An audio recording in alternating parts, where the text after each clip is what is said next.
Buenas tardes, sean todos bienvenidos al séptimo webinar interactivo de Conversaciones Fluidas, el tercero de este 2021, con el tema Desempeño de las obras de control de sedimentos construidas en el estado Vargas, Venezuela. Mi nombre es Verónica León y hoy tengo el gusto de acompañarles como moderadora de este evento. Antes de dar comienzo a la actividad y a manera de optimizar la comunicación, queremos dar las siguientes recomendaciones. Mantener los micrófonos apagados, configurar la vista como en foco y por último, hacer las preguntas en el chat. Dicho esto, damos inicio a la actividad. La Red de Jóvenes Profesionales de Venezuela, IPN Venezuela, de la Asociación Internacional de Ingeniería e Investigación Hidroambiental, IHR, y la Sociedad Venezolana de Ingeniería Hidráulica se complacen en presentarles el espacio Conversaciones Fluidas, donde compartimos información técnica dirigida a público relacionado con el sector agua, el primer martes de cada mes, compartiendo con destacados profesionales. Para esta conversación fluida, tenemos el gusto de contar con la presencia del profesor José Luis López, PhD e investigador en el Instituto de Mecánica de Fluidos de la Universidad Central de Venezuela. El profesor José Luis López es investigador e ingeniero civil egresado de la Universidad Central de Venezuela, con una maestría y un doctorado de la Universidad del Estado de Colorado en Estados Unidos. El profesor López fue director del Instituto de Mecánica de Fluidos de la Facultad de Ingeniería en la Universidad Central de Venezuela durante el periodo 1997 al 2005 y fue profesor de posgrado en Ingeniería Hidráulica durante 34 años. Miembro del Consejo Directivo del Comité Regional de la Asociación Internacional de Investigaciones Hidráulicas desde el año 2000 hasta el año 2006, es editor de 5 libros y autor o coautor de más de 100 artículos publicados en congresos y revistas arbitradas. Asimismo, es individuo de número de la Academia Nacional de la Ingeniería y el Hábitat, Sillón 33. El profesor López ha dedicado 20 años al estudio de los aludes torrenciales que ocasionaron la triste tragedia de Vargas en 1999. Sus investigaciones en este campo incluyen el desempeño de las obras de control de sedimentos construidas en Vargas, tema del que nos hablará en esta ocasión. La contribución del profesor José Luis López en el estudio de los aludes torrenciales es invaluable y constituye una referencia en el campo de la hidráulica. Por último, y antes de darle la palabra a nuestro invitado, le recuerdo que activaré mi cámara para indicarle que le restan 5 minutos de presentación. Profesor, bienvenido. El espacio es todo suyo. Gracias. Voy a activar entonces mi presentación. Esperen unos segundos.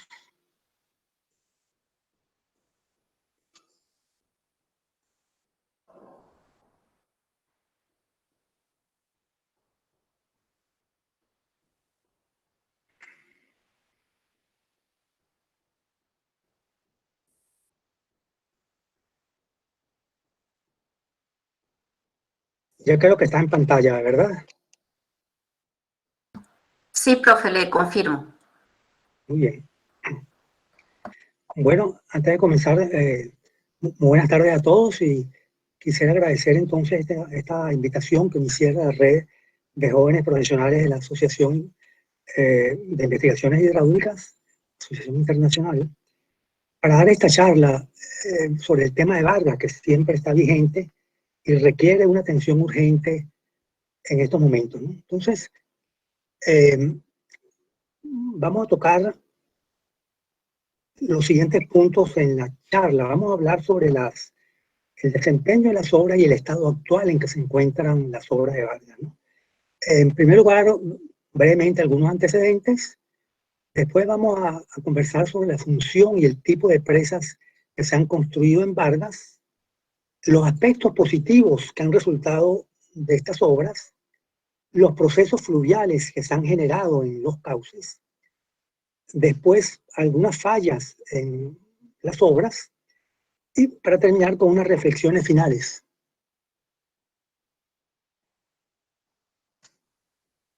De manera antecedente, entonces, vamos a decir que las lluvias extraordinarias que ocurrieron en el 99 fueron realmente extraordinarias, es decir, fueron 15 días de lluvia continua, baja intensidad, pero seguida de 3 días, una lluvia muy intensa que acumuló 900 milímetros en esos 3 días y que generó lo que llamamos los deslaves en la montaña. Eso quiere decir movimientos en masa. Aquí vemos fotografías con las cicatrices, los rasguños de los deslaves. Estos movimientos en masa y estos deslaves fueron los que aportaron los sedimentos que generaron los aludes torrenciales en los cauces. Y estos aludes torrenciales bajaron a toda velocidad y arrasaron con las poblaciones aguas abajo. Ahora, no hablamos, como pueden observar ustedes, de unos pocos movimientos de masa o deslizamientos. Nos referimos a centenares, miles de deslizamientos que ocurrieron en las montañas de Vargas y repartidos en aproximadamente 24 cuencas. Y estos aludes torrenciales ocurrieron casi simultáneamente en la madrugada y en la mañana del jueves 16 de diciembre del año 99. En Vargas, realmente al estado se le cambió el nombre, ahora se le llama Estado La Guaira, pero nosotros nos referimos a Vargas porque es como se conoce la tragedia, ¿no? Los daños fueron producidos, la mayoría, por inundación de deposición de sedimentos que alcanzaron en algunos casos hasta 5 metros, 6 metros de altura, impacto de peñones que colapsaron estructuras completas, partes de edificios, casas, y en muy pocos casos, en Carmen de Ulla, erosión del flujo. Produjo un cañón, abrió un canal de casi, en algunos casos, 7 metros de profundidad, ¿no? La imagen de Carmen de Ulla tipifica y representa bien la tragedia de Vargas. Aquí simplemente vemos una fotografía antes del 99, del diciembre del 99, después. Y una vez hecha esta introducción, entramos entonces en materia. Vamos a hablar sobre la función y el tipo de las presas de control de sedimentos. Entonces, este esquema que he preparado manualmente muestra un poco un esquema de la cuenca torrencial. Aquí vemos la cuenca receptora, la garganta, la parte estrecha de la cuenca donde se unen todos los cauces y salen, aquí está el pie de la montaña, salen hacia la parte plana, hacia el abanico aluvial, que en el caso de Vargas descarga hacia el mar. Entonces, los tipos de presas que se pueden construir son lo que llaman presas de consolidación en la parte alta de la cuenca, en donde están los deslizamientos, las cárcavas, se llaman presas para tratar de consolidar estos procesos erosivos muy fuertes en una cárcava, o una presa de consolidación de un deslizamiento con el fin de rellenar aquí aguas arriba el pie del deslizamiento y tratar de hacerlo estable. Otro tipo de presas, también presas pequeñas, son presas que llaman de estabilización en un cauce que está sujeto a procesos erosivos fuertes. Se quiere cambiar la pendiente construyendo pequeñas presas separadas a corta distancia para tratar de rellenar de sedimentos y escalonar el cauce. Ahora, si no podemos controlar los procesos erosivos en la cuenca alta y media, si los focos de erosión son muy complicados, están muy alejados y es difícil de controlar, entonces simplemente retenemos los sedimentos en la garganta del torrente, en la parte estrecha del torrente, y evitamos que lleguen al abanico aluvial donde se sientan usualmente las poblaciones, ¿no? En Vargas, la mayoría de las presas son presas de retención, fueron construidas en la garganta, y muy pocas fueron, solamente en una cuenca hubo presas de estabilización. Veamos los 6 tipos de presas que yo he identificado en Vargas. La presa 1 es una presa cerrada de gaviones, las otras 5 presas son abiertas. Tenemos una presa de ventana, una presa de ranura, número 3, y la diferencia entre ventana y ranura es que la abertura de la presa llega hasta el vertedero. Se llama entonces presa ranurada. Si no llega hasta el vertedero, la abertura se llama presa de ventana, ¿no? Tenemos presas también de rastrillo, que son estos elementos tubulares para retener los grandes bloques, ¿no? Y tenemos también otra presa aquí de tipo uno pudiera pensar que es también una presa de rastrillo con una viga longitudinal de amarre para reducir el tamaño de los elementos de concreto, pero para mí tal vez una presa reticular. Esto me parece que son retículas, yo la identifico más llamándola reticular, ¿no? Y esta presa, la última presa, el número 6, es una barrera flexible de redes de anillos, tiene un tamaño, un diámetro de 30 centímetros, que es lo del tipo Geobrook, ¿no? Ahora, todas estas presas, de las 2 a las 6 son presas abiertas, con aberturas. Ellas, la función principal es filtrar los sedimentos, es decir, retener los gruesos y dejar pasar los sedimentos más finos. La diferencia entre una y otra es que las aberturas muy grandes actúan reteniendo en una forma mecánica, pero las aberturas muy pequeñas tienen además una componente hidráulica, que es la contracción ejerce una elevación de la superficie de agua, un remanso hacia aguas arriba, y eso contribuye a dosificar el transporte de sedimentos y a ayudar a la deposición de sedimentos. Pero todas son presas que tienen la función de filtrar la carga sedimentaria y usualmente son acompañadas de una presa, es decir, las aberturas más grandes se colocan arriba y las aberturas más pequeñas se colocan abajo, ¿no? Tenemos una presa en la quebrada Alcantarilla, fue la única quebrada donde se construyó o se construyeron presas de estabilización. Aquí vemos una gran fuente de sedimentos, una cárcava, aquí hay unas presas y aquí comienza el escalonamiento, lo que llaman las presas de estabilización, y aquí vemos fotografías, una presa como de 6 metros de altura, seguida de las presas pequeñitas que escalonan el cauce para disminuir la energía del flujo y reducir el potencial de erosión de la corriente. En síntesis, las presas construidas en Vargas fueron 37 del tipo cerradas, 26 presas abiertas, y de acuerdo al tipo de material, 44 de gaviones, eso es el 70%, 14 de concreto, ya sea armado o ciclopio, 3 presas tubulares de acero y 2 presas de redes de anillos.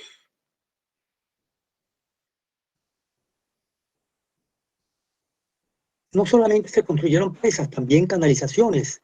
Aquí vemos un sistema integrado de presas y canalizaciones, en particular en el río San Julián.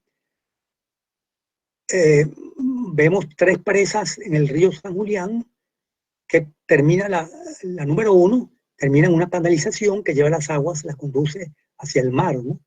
Aquí vemos detalle de la presa número 1, estas son las presas más grandes que se construyeron en Vargas, presa de 11 metros de altura, de elementos de concreto armado.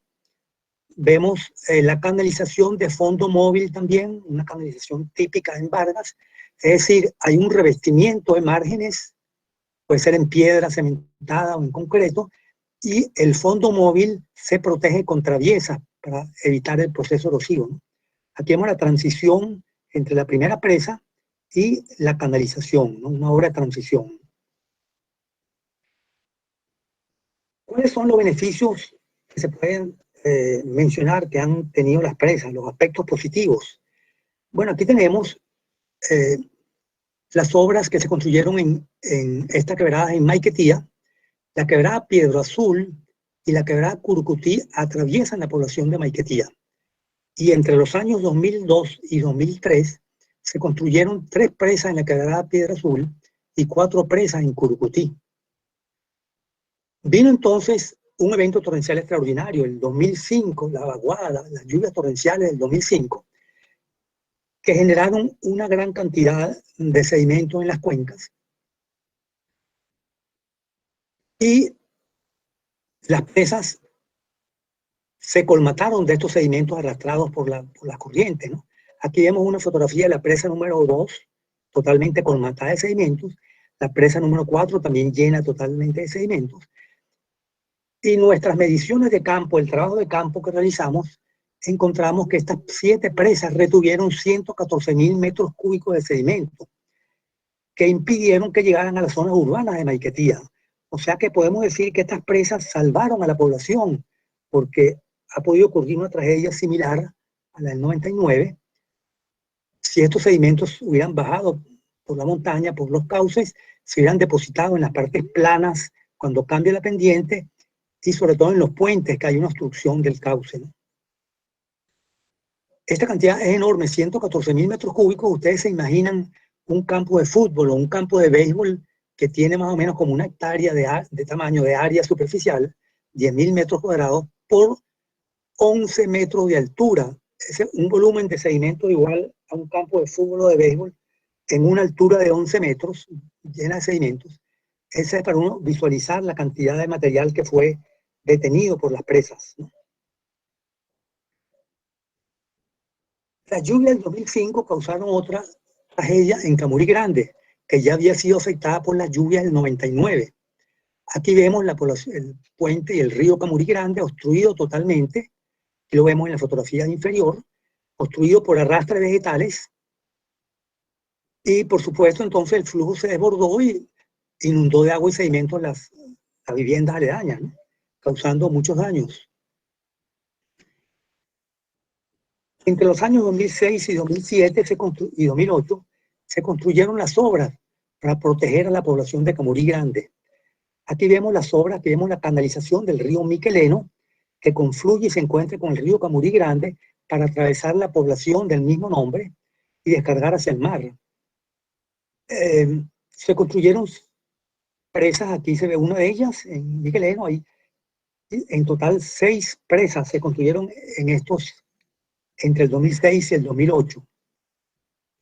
Aquí se indica la ubicación de las presas, el río Camurí Grande, el río Miqueleno, y aquí una fotografía frontal del tipo de presas. Esta presa tiene 5 metros de altura.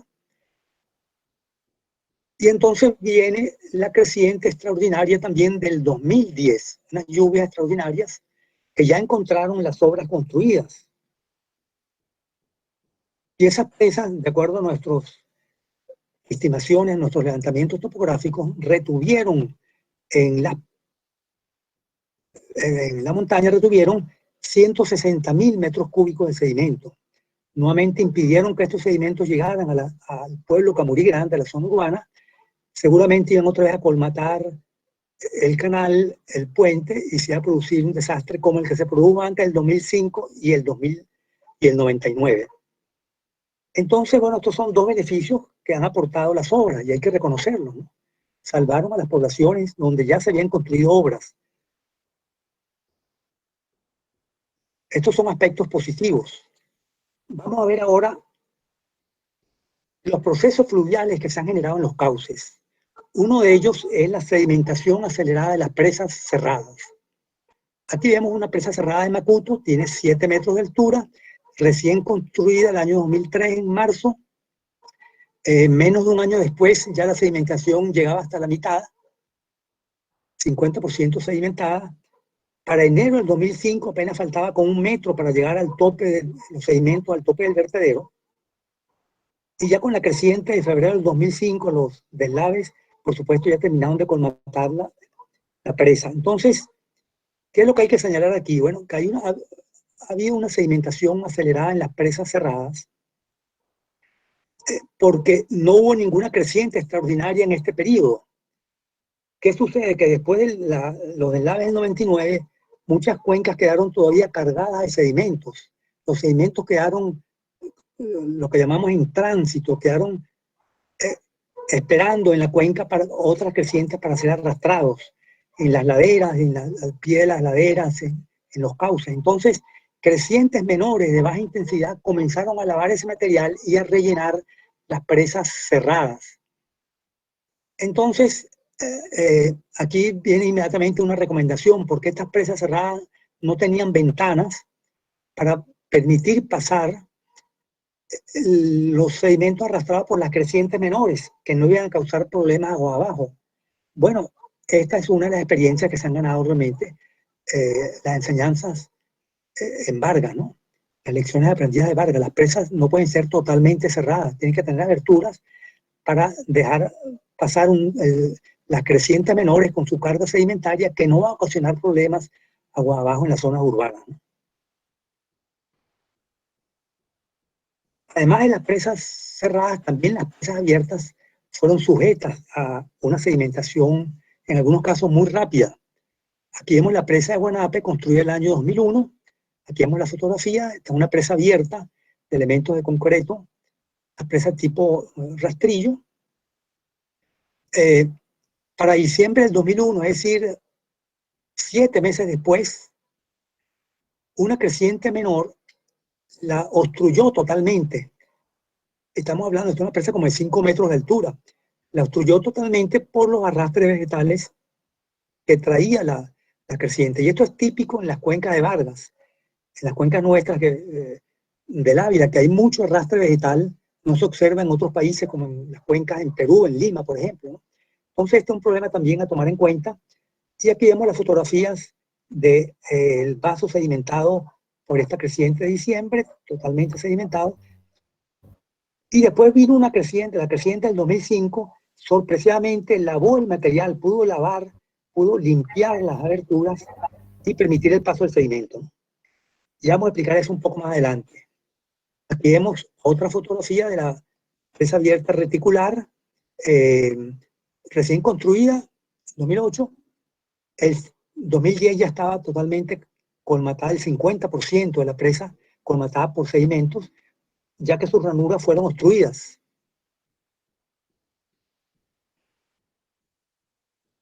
Aquí observamos la presa de El Cojo, recién construida el año 2002.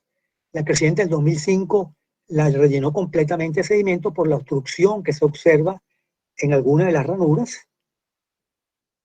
Y esta es la vista del vaso sedimentado y las ranuras prácticamente el 80%, 70% obstruidas por sedimentos vegetales. Aquí nos encontramos con un fenómeno curioso. El año 2005, esta es la vista de una ranura en la presa número 2 del Cojo, obstruida por arrastres vegetales, troncos. Y el 2007, cuando la visitamos, encontramos que las ranuras algunas de ellas se habían abierto. ¿Cuál es la razón de esto? Se habían despejado de sedimentos. La razón es que las crecientes menores concentran los flujos en alguna de las aberturas, en este caso en esta ranura, y comienzan a erosionar, a infiltrar este material, lo van erosionando, van creando cavidades dentro de este material sedimentario, hasta que se destraba esto y se cae el tapón, y por erosión regresiva se genera un subcauce hacia aguas arriba, que comienza entonces a lavar parte del material sedimentario acumulado en la presa.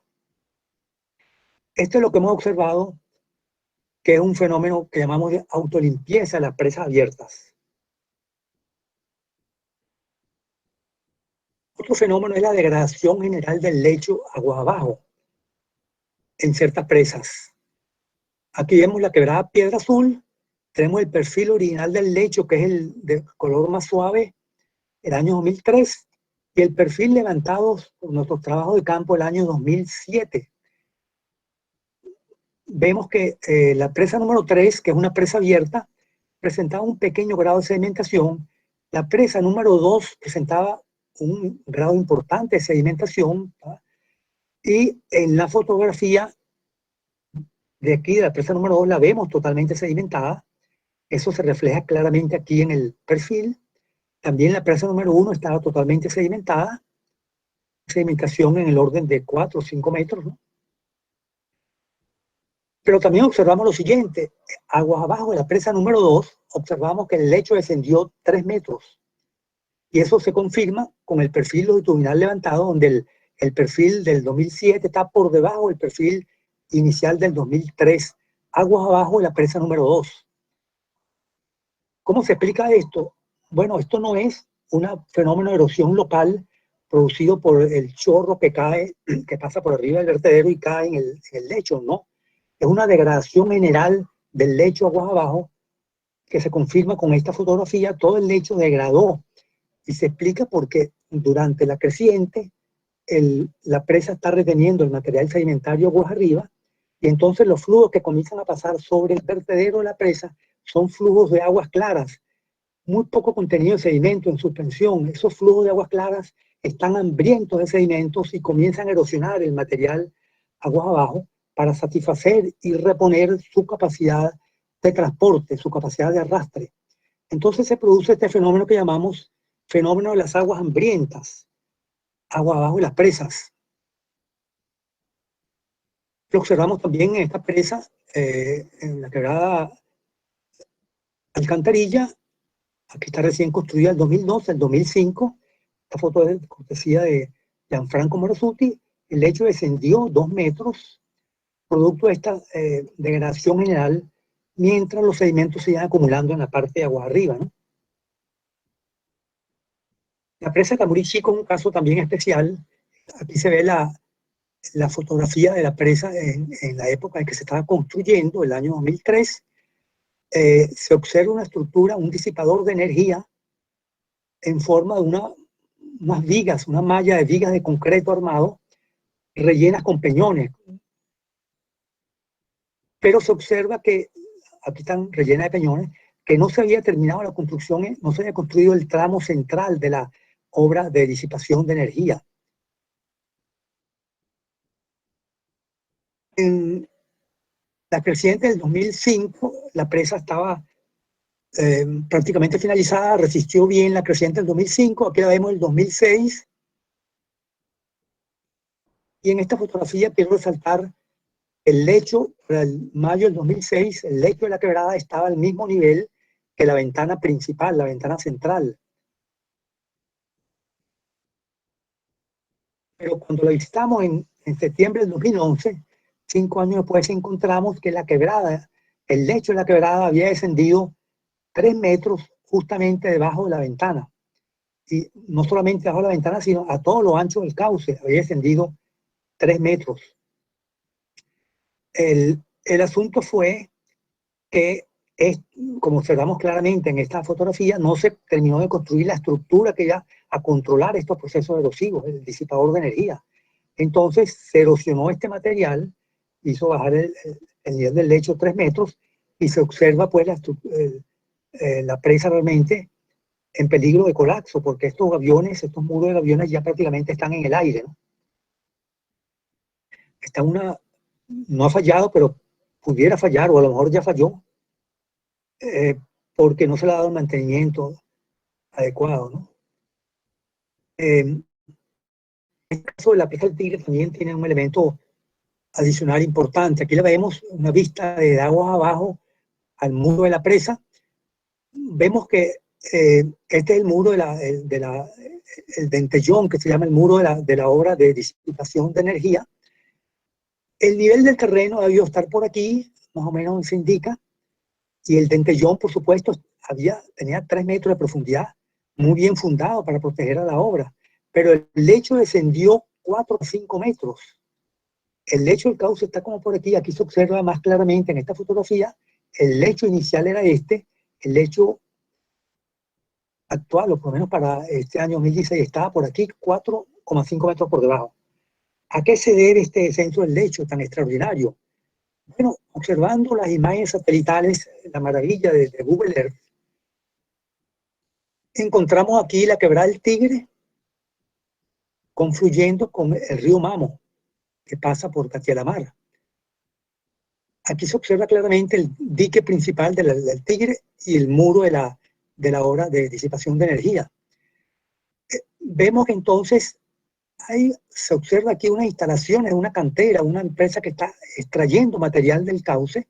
Aquí se ve un sitio de explotación, aquí se ve también un sitio donde se ha removido material, y todo este material removido está causando erosión. Entonces, aquí en esta fotografía ampliada vemos que la distancia es muy corta, 120 metros del sitio donde aparentemente hay explotación, extracción de material, grava y arena, y la razón es que esto está causando una erosión, está descendiendo el nivel del lecho, y con el flujo de agua entonces se produce una erosión regresiva que avanzó hasta el muro.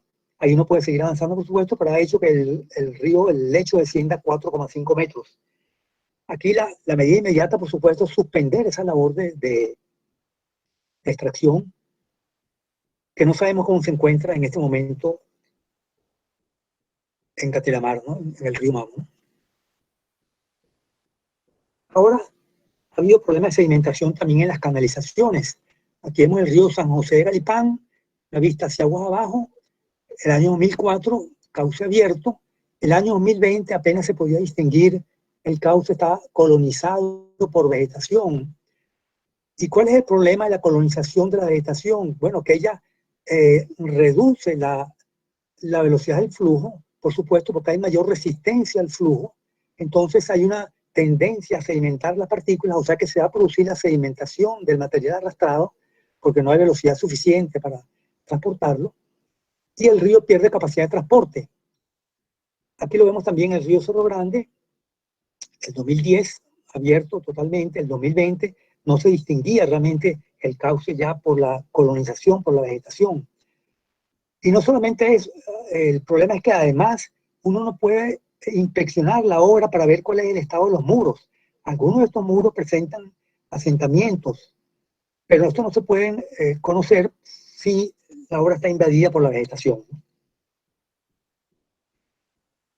Hasta ahora hemos visto procesos fluviales, vamos a hacer unos comentarios sobre daños que han ocurrido en las obras fluviales. Aquí tenemos la quebrada Anare, o el río Anare, una presa de 3 metros de altura, dique y contradique, construida en el año 2002. Observamos primero que hay una curva a corta distancia agua arriba, estamos viendo hacia agua arriba, el flujo viene por aquí, tiene la curva y se encuentra con la presa, cuyo estribo derecho está anclado, muy bien anclado en el cerro, pero el estribo izquierdo está anclado en una zona débil, en una terraza fluvial. Aquí se ve claramente en esta fotografía. El estribo izquierdo anclado en una terraza fluvial, material aluvional. Vino la creciente del 2005 y destruyó la presa. ¿Qué creemos nosotros que fue lo que pasó? Bueno, el flujo primero comenzó a sedimentar la presa, se comenzó a sedimentar por el remanso. La sedimentación disminuyó la capacidad de transporte, entonces el flujo comenzó a desbordarse por esta margen izquierda, se desbordó y le dio la vuelta a la presa y abrió un nuevo cauce, es lo que llamamos en inglés el lateral bypass, un bypasseo lateral, y destruyó la presa prácticamente, ¿no? Esto ha podido evitarse, esta margen ha debido elevarse más, ha debido hacerse una protección en el talud de la margen, y esta protección ha debido extenderse hasta agua arriba, hasta la curva, para evitar que el flujo con esta tendencia en la curva se saliera de su canal. Entonces faltó la obra de conducción aquí para guiar las crecientes para que pasaran sobre el vertedero y no se desbordaran lateralmente, ¿no? Otros daños han sido por impacto de rocas. Aquí vemos la presa 3 de Camurí Grande, recién construida, una presa de 5 metros de altura con pequeñas ventanas. El 2011 la encontramos colapsada en una buena parte, 2 o 3 filas de aviones destruidas, colapsada por bloques. Aquí se ven bloques angulares, no son peñones redondeados, es decir, que no son arrastres del río, sino son desplazamientos, deslizamientos de la ladera de la cuenca del río, ¿no? Entonces, un deslizamiento de estos grandes bloques que destruyeron parte de la presa. Esta es la presa declarada seca, la presa de gaviones de 8 metros de altura, provista de barbacanas o mechinales para aliviar la subpresión. Aquí vemos en esta fotografía recién construida el 2006, el 2007, vemos que ya se observan unos asentamientos en las filas inferiores de gaviones. Aquí en esta fotografía del 2007 se observa también una especie de cavidades ya en la parte de abajo, es decir, hay una infiltración a través del estribo izquierdo que comenzó a erosionar este material y a provocar el colapso de estos aviones. Ya para el 2016 encontramos la presa prácticamente colapsada, derruida. Aquí se observa uno de las barbacanas destruidos también, y los habitantes nos manifestaron que la presa colapsó con las lluvias del 2010 y el 2011, que también hubo una lluvia importante. El colapso de los contradiques también ha sido frecuente en muchas de las cuencas. Aquí vemos la quebrada Migueleno, una presa, el dique y el contradique, Para el año 2011 ya el contradique había fallado, había una erosión al pie y se habían asentado las filas de gaviones, había una falla importante. Y ya para el 2019 la encontramos totalmente colapsado, el contradique. Ha podido, si se hubiera hecho el mantenimiento adecuado en 2011, no hubiésemos llegado a esta situación de total colapso, ¿no? Esta es otra quebrada, otro río, Cerro Grande, también el colapso por erosión del contradique. El problema de obstrucción de los puentes también es importante. Aquí tenemos el año 2005, aquí vemos la quebrada, el río Camurí Grande, descarga hacia el mar por la canalización. Aquí está el puente de Camurí Grande que fue obstruido el 99 y el 2005. Aquí está el 2005 obstruido por los sedimentos, los arrastres vegetales. ¿Qué sucedió entonces? Bueno, el flujo se desbordó sobre la margen derecha. La margen izquierda es un poco más alta, se desbordó hacia la margen derecha y el flujo, por supuesto, escurrió por las calles y se concentró en un pequeño canal, una pequeña quebradita aquí, que es de aguas, captar las aguas de lluvia y aguas servidas también, y colapsó este pequeño pontón que había aquí. Aquí vemos el pontón prácticamente de la carretera quedó destruida, el pontón quedó en el aire. Aquí el pequeño puente también se ve en esta fotografía destruido. La enseñanza de esto, bueno, es que no debemos permitir además que estos grandes materiales de arrastre lleguen hasta las zonas bajas. Estos materiales de arrastre vegetal, los troncos, las ramas tienen que ser retenidos aguas arriba y para eso se deben construir presas abiertas tipo rastrillo para que retengan estos materiales, ¿no?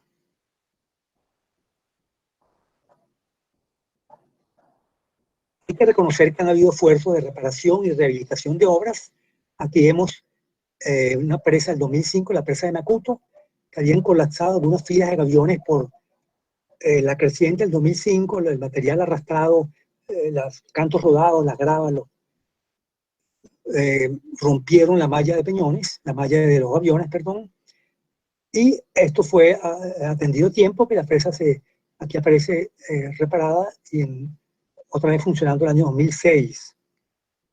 Lo que hemos mencionado, el descenso del lecho de 2 metros de la presa de la quebrada Alcantarilla, también fue rehabilitado y fue reparada. Aquí se colocó un colchón de peñones enrocado de protección, una profundidad de 2 o 3 metros y sobre una distancia cerca de 20 metros, 20 o 30 metros. Y además se colocó un geotextil para evitar el lavado de material fino. Aquí está esta presa, el 2006, funcionando adecuadamente. También se han hecho muy pocos esfuerzos para el dragado, pero hay que mencionarlos.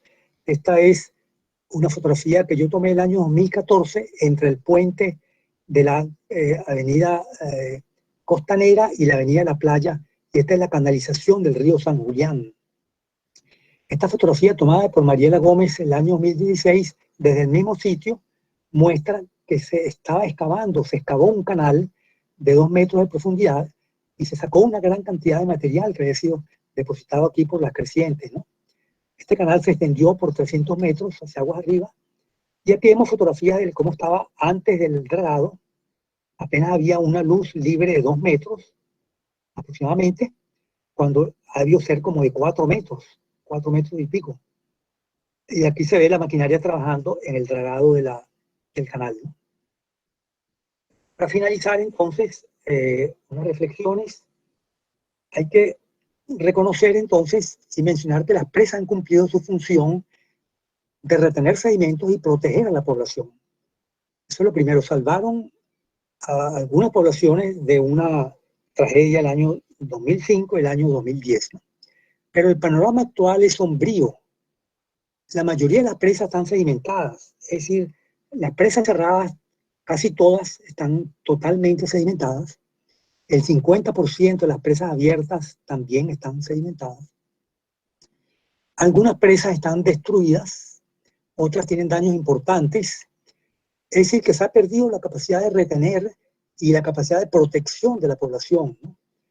Añadido a eso, hay canalizaciones que están colonizadas por la vegetación, algunas con daños severos, también en las losas, en los muros, y por supuesto han perdido su capacidad de conducción por la sedimentación. Hay varias estructuras hidráulicas, muros en peligro de falla por erosión al pie de estos, de los muros, ¿no? Se ha creado, en la tercera reflexión, una sensación falsa de seguridad en la población por la presencia de las obras de control de sedimentos. Es decir, se ha seguido construyendo en las quebradas, al lado de las quebradas, se ha perdido el miedo al río y se están haciendo construcciones muy cerca, se ha invadido la franja de protección, porque las personas piensan, bueno, que están protegidos con las presas agua arriba. No conocen, no saben que las presas realmente están sedimentadas o están destruidas, algunas de ellas. Entonces, hay una sensación falsa de seguridad en la población, ¿no? Y esto eh, tiene que tratar de remediarse con campañas de concientización, ¿no?, de la población, ¿no? Entonces es necesario tomar medidas urgentes para evitar el colapso de algunas de las obras que están en peligro de colapso inminente, y por supuesto elaborar planes de mantenimiento preventivo y correctivo, incorporar también a la población a estos planes por lo menos de inspeccionar las obras y ver qué está sucediendo con las obras, si están sedimentadas, no están sedimentadas, si están dañadas o no, ¿no? Y la quinta reflexión está relacionada con ¿qué hacemos? Hacemos esfuerzos en remover y extraer el material acumulado en las presas, para lo cual habría que construir, abrir caminos de acceso para meter maquinarias, o simplemente nos olvidamos de eso y construimos nuevas presas. Bueno, es necesario un estudio integral que contemple, que haga pues este análisis de factibilidad técnica y económica para ver qué es lo más conveniente para proteger a la población de Vargas, hoy estado de La Guaira. Y con esto yo finalizo mi presentación. Muchas gracias, profesor. Muchas gracias por su presentación. La verdad que ha sido muy interesante. En esta segunda etapa de la actividad, les propongo iniciar el ciclo de preguntas. La dinámica es la siguiente. Yo leeré las preguntas de los participantes y el número de preguntas que podamos abarcar dependerá del tiempo disponible. Ya tenemos una primera pregunta, profesor. La pregunta la envía Rodrigo Suárez. Y esta es la siguiente. Aunque la degradación del cauce en las presas cerradas es debido a la interrupción del paso de sedimentos, en el caso de las presas abiertas se puede decir, ignorando las extracciones de sedimentos por negocio, que es por socavación producto del vertido. Sí, esa pregunta es interesante porque las presas abiertas no deberían retener toda la carga sedimentaria. Entonces deberían dejar pasar un sedimento hacia aguas abajo, por supuesto. Pero lo que pensamos nosotros que ha ocurrido en algunas presas abiertas es que ellas posiblemente se entrabaron con el material, los arrastres vegetales, y detuvieron la carga sedimentaria por cierto tiempo, e impidieron entonces y se causó entonces esta degradación general del lecho debido a que la carga sedimentaria fue retenida aguas arriba por las presas abiertas debido a la obstrucción de las ranuras o de las ventanas. Eso es lo que pensamos nosotros que ocurrió en las presas abiertas que presentan erosión generalizada del lecho, agua abajo. Muchas gracias, profesor. Antes de pasar a la segunda pregunta, si por favor puede darle clic para dejar de compartir su pantalla, así lo podemos Muy bien. Exacto, muchas gracias. Bueno, ahora le transmito entonces la segunda pregunta que nos la envía Luis Eduardo Pérez Ortiz. La pregunta es la siguiente. ¿Cómo calcular las dimensiones de las aberturas para equilibrar la sedimentación aguas arriba y la erosión aguas abajo? ¿Cómo calcular las dimensiones de las aberturas? Bueno, la abertura usualmente se calcula en función del tamaño del sedimento que uno quiere retener, ¿no? El tamaño ya sea un peñón de ciertas dimensiones. Y eso es lo que realmente va a definir y va a fijar el tamaño de la abertura, ya sea una ventana o una ranura. Ese es el criterio que se utiliza eh, para hacer el diseño de las aberturas, ¿no? El tamaño de los sedimentos que se quieren retener, ¿no? Lo otro bueno son procesos que ocurren y hay que estar pendiente de esos procesos que van a ocurrir agua abajo de erosión general y de sedimentación agua arriba, ¿no? Pero yo no entiendo bien lo del equilibrar una cosa con la otra, no entendí bien esa parte de la pregunta. Bueno, profe, le transmito entonces ahora la tercera pregunta de Elvira Moreno. Gracias por esa presentación, profesor López. ¿Hay posibilidad de obtener la información detallada para modelar este flujo en un desarrollo computacional que hemos realizado en la ULA? Sí, sí, por supuesto, la información que se requiere es el levantamiento topográfico de los cauces de las quebradas. Habría que buscar algunos levantamientos actualizados, pero nosotros tenemos información, algunos levantamientos se han hecho, se hicieron en diferentes épocas, en varias quebradas, o sea que esa información está disponible, por supuesto, y está al alcance de las personas que quieran tener acceso a ellas. Perfecto. Continúo entonces con la cuarta pregunta. Luis Eduardo, sí, Luis Eduardo Pérez Ortiz. ¿Cuentan con sistemas de alerta temprana? En México han sido buenas medidas no estructurales, al menos para salvar vidas. Sí, aquí después de la tragedia de Vargas precisamente se hizo un esfuerzo en desarrollar un sistema de alerta temprana. Una de las causas de la tragedia y la pérdida de vidas es que no había estaciones, muy pocas estaciones pluviométricas estaban operando. Había solamente, creo que 2 o 3 estaciones pluviométricas que estaban operando en ese momento. Y después se hizo un gran esfuerzo, se instalaron cerca de 30 estaciones pluviométricas repartidas en diferentes cuencas para monitorear la lluvia y se instaló un sistema de alerta temprana también en Catilamar. Lamentablemente, estos esfuerzos se han ido un poco perdiendo porque han habido fallas en el mantenimiento, algunas de las estaciones han sido vandalizadas, pero entiendo que hay un esfuerzo que se está haciendo ahora por parte del Instituto Nacional de Meteorología e Hidrología en rescatar esas estaciones.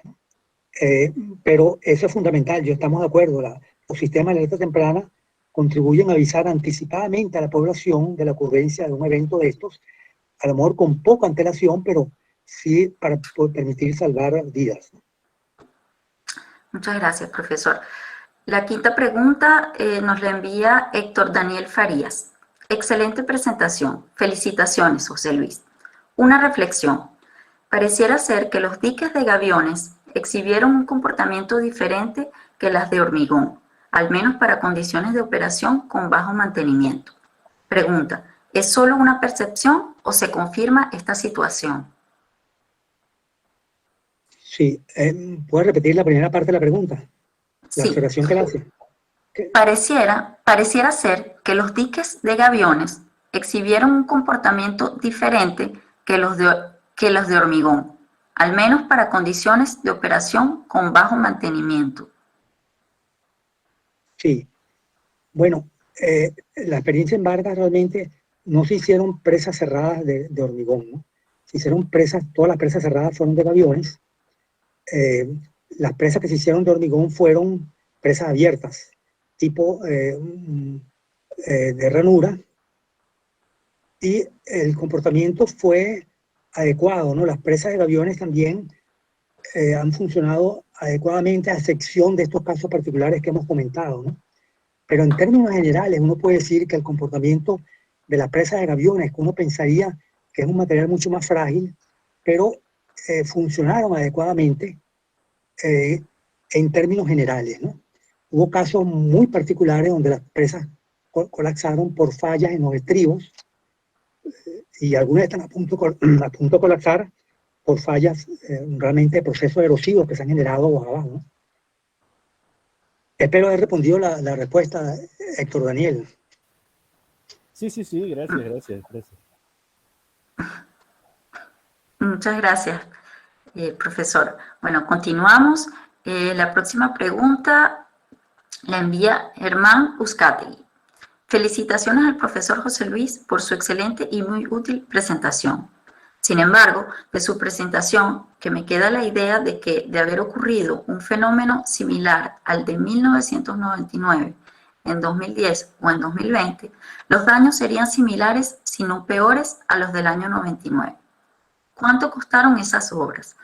Hoy es imposible volverlas a construir frente a la situación financiera del país. Sí, lo que yo puedo comentar es que protegernos contra un evento como el que ocurrió el año 99 es prácticamente imposible. Es un evento que tiene un periodo de recurrencia que estimamos nosotros entre 500 y 1000 años. Fue un evento súper extraordinario.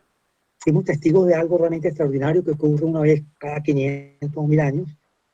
Y protegerse contra ese evento, fíjense que la cantidad de sedimentos que movilizó la montaña repartido en 24 cuencas fueron como 20 millones de metros cúbicos de sedimentos que nosotros cuantificamos depositados en los abanicos aluviales. La movilización fue mayor porque muchos sedimentos pasó hacia el mar, otros quedaron arriba, otros... pero nosotros cuantificamos en los abanicos aluviales 20 millones de metros cúbicos de sedimentos. Para almacenar 20 millones de metros cúbicos, bueno, ¿cuántas presas se hubieran requerido? Realmente protegerse contra ese evento es prácticamente imposible, ¿no? Un evento como el que ocurrió en 99, ¿no? Lo que hay que hacer es más presas, por supuesto, reforzar las obras que se han hecho y protegernos contra un evento que nosotros utilizamos el periodo de diseño, todos los proyectistas, que muchos de ellos están presentes aquí, pueden comentar, el periodo de retorno de la creciente fue de 100 años.